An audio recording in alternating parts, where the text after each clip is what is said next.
Le budget participatif, c'est un mécanisme de gouvernance participative par excellence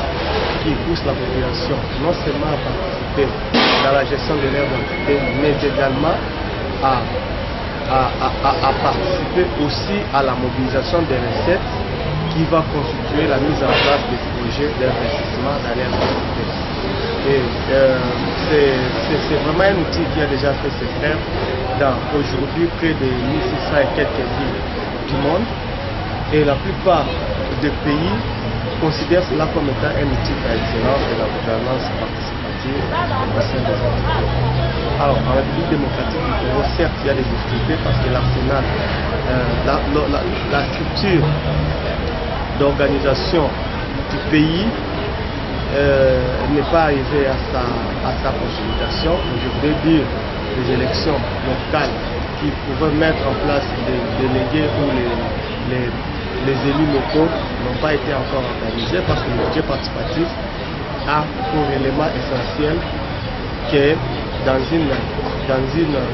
entité, dans un pays où la décentralisation est déjà consolidée. Donc, le Congo, c'est un pays particulier et nous organisons ce processus aussi dans un contexte particulier d'une décentralisation non achevée. Mais nous ne pouvons pas non plus croiser les bras. Nous travaillons pour préparer déjà le décideur, la population et tous les acteurs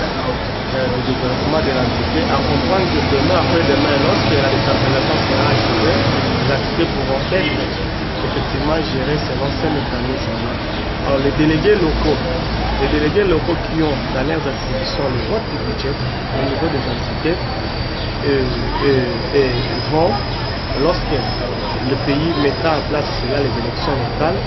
être appelés à voter ces budgets. Mais ce qui nous intéresse, ce n'est pas le vote du budget par les délégués, mais c'est la maîtrise de ce processus-là et c'est l'idée ou la mentalité que nous voulons essayer un peu non seulement de révolutionner, mais voir comment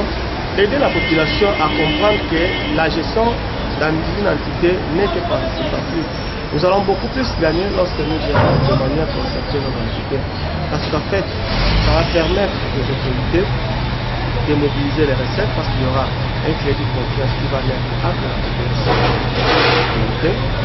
ça va en plus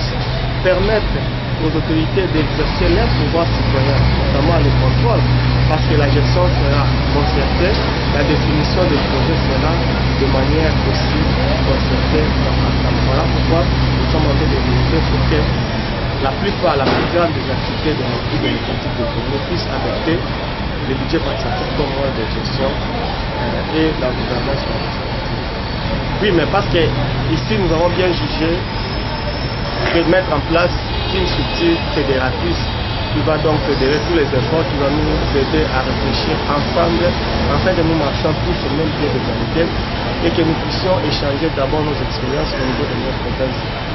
Nous vivons tous en République démocratique du Congo, certes, mais nous ne partageons pas les mêmes problèmes, nous ne partageons pas les mêmes difficultés. Il y a aussi certaines provinces qui sont un peu légèrement avancées par rapport aux autres, et pourquoi nous avons bien voulu fédérer nos efforts pour échanger des expériences et voir comment nous allons consolider cela sur toute l'étendue de la République démocratique. Et la consolidation du réseau budget participatif, nous allons la consolider. Et le budget participatif, le REBIC sera un effort pour fédérer les efforts et puis il fera aussi des efforts pour mettre en place tous les efforts et puis partager les expériences et échanger non seulement avec les Congolais mais avec nos amis